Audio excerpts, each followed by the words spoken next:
Morning, folks. This is day 6 or day 5. Day 6. Day 6, and I'm headed home to Houston via Longview.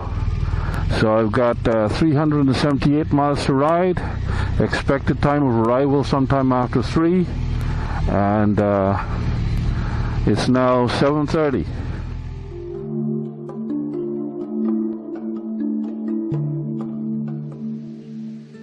.69 degrees with humidity of probably about 70%. So I've got my front panels zippered up just for the start, but I figure I'm gonna probably pull them down once it starts to warm up.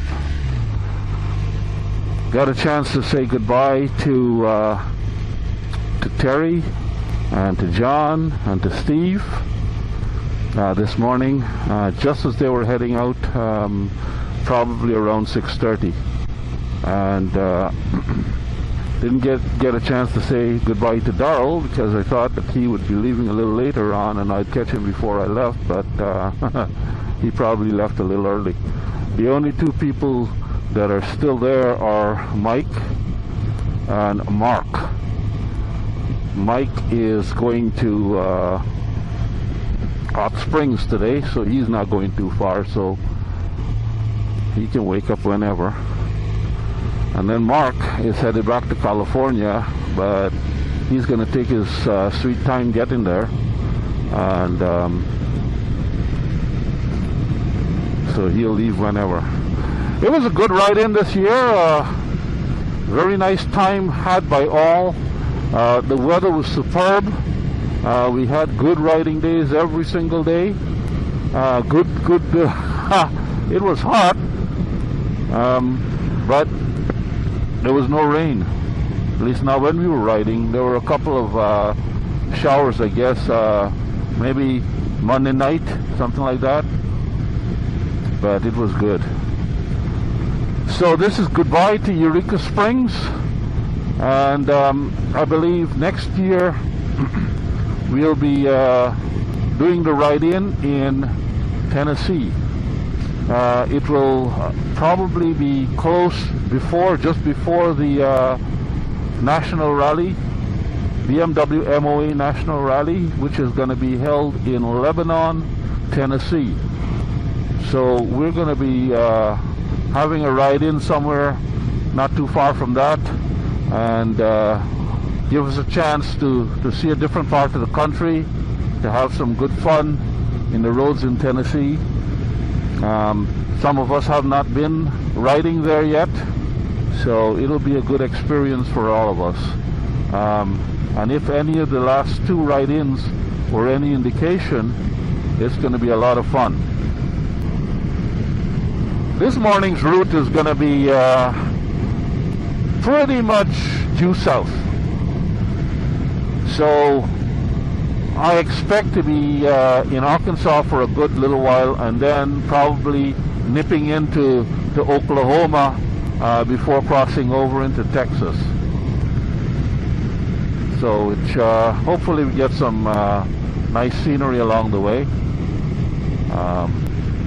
We'll see how it goes. A little bit of a review on the tires. The tires did a beautiful job. Dunlop Roadsmart IIIs did a beautiful job on the twisties here in Arkansas and Missouri, and I can't complain at all. Handled well, turned in well.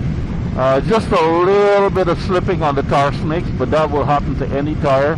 Got nothing to do with the brand or anything like that. When the temperature is like 88 degrees out and the tire snakes on the road start to get soft and melty, any tire is gonna squirm a little bit when you're going around the corners at 60 miles an hour.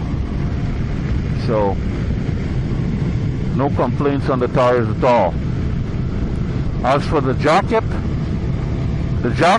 does not flow as much as a full mesh jacket, but as you can remember what I said earlier on, I rolled up the front panels this morning, so effectively I've turned off my mesh in front, if you want to think of it that way, I don't have my mesh in front exposed.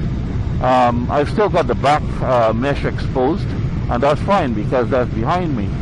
But this is definitely keeping me a little bit more warm on the cooler days, and when I roll it down, then it flows the maximum air that it can, and at least up to 90 degrees.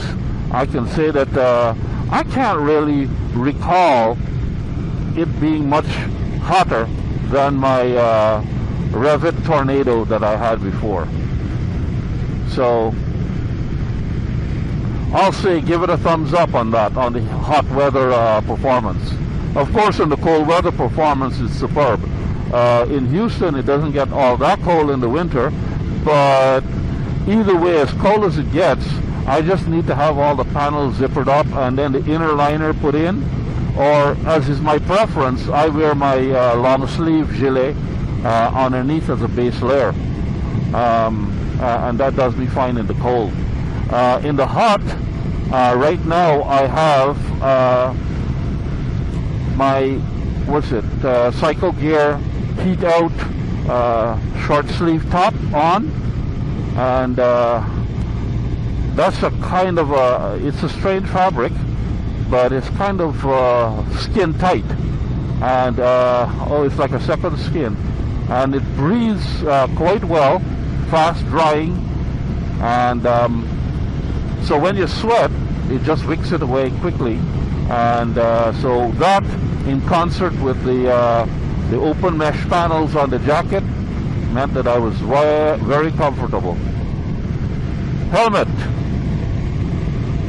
Last time I was here, I had my Alpha Max Align modular helmet. This time around, I've got my Shoei RF 1200 helmet, and what a difference in terms of airflow.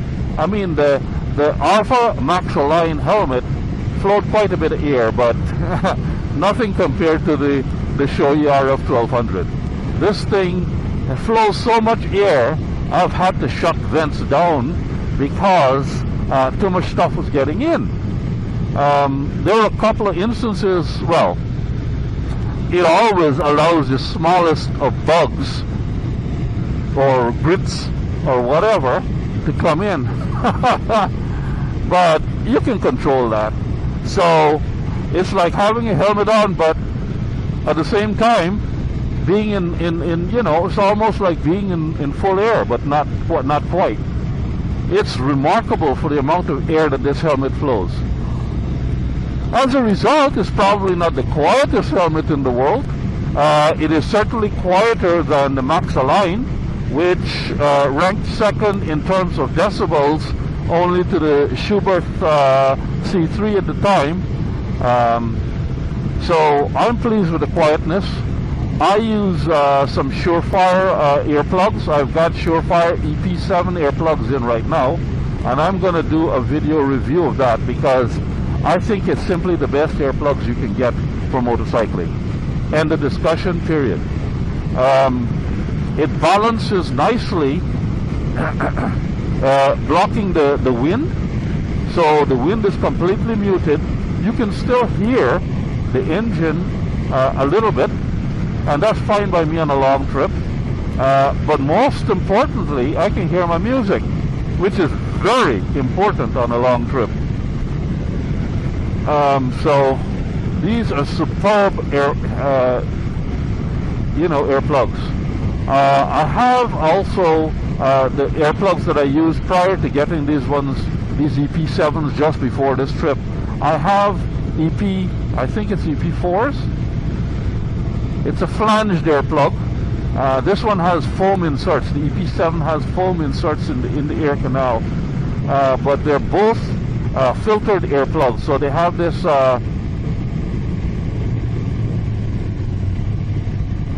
this channel that you can actually open and close through the axis of the earplug. So that's why you can hear your music so well and it sounds so good.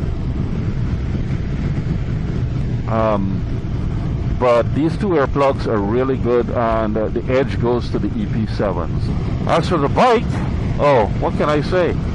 knock on wood, of course, but the bike has performed beautifully. You know, this is exactly what the RS is made for, sport touring, and it just loves to do this kind of thing. Right now, the top box is full to capacity, and my two panniers are pretty much full to capacity, and so the bike is loaded down, which just reminded me that I don't have my suspension in the right settings.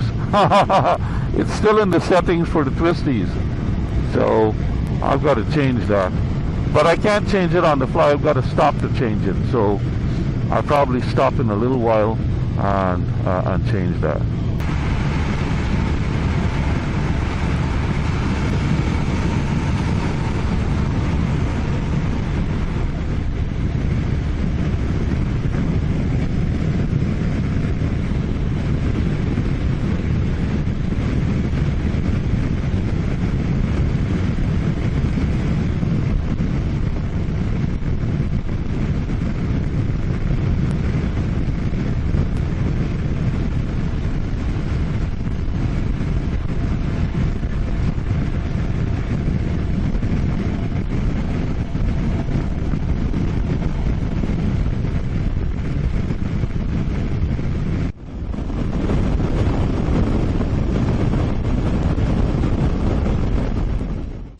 Morning, folks. This is day 7, and I just left the Days Inn in Longview. Wasn't a bad stay for $60 plus tax, so $69. Bed was surprisingly comfortable, and everything was okay, actually. Not the best hotel in the world by far, but for the price, can't be beat. So expected arrival time according to the GPS is 11 o'clock. I had a few stops for, well, probably just one stop, and so probably by 11:30 I should be there in time for lunch at home. The temperature is 72 degrees, and there's a bit of overcast sky. Hopefully there's no rain. I don't feel like putting on any rain gear or anything like that.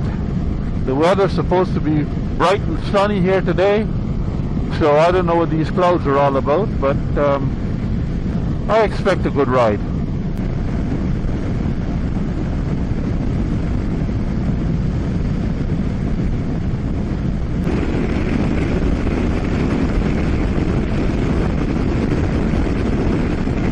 I'm 24 miles out from home, and so almost finished the trip. It's been a great trip, and looking forward to doing it again next year in Tennessee. The trip today from Longview, Texas was uneventful, which is good. I had one stop for gas and swig of water, I guess, in Lufkin, and then after that was a straight shot home. So pretty boring ride all the way now from here on home, so I think I'm gonna just turn this vlog off and talk to you next time.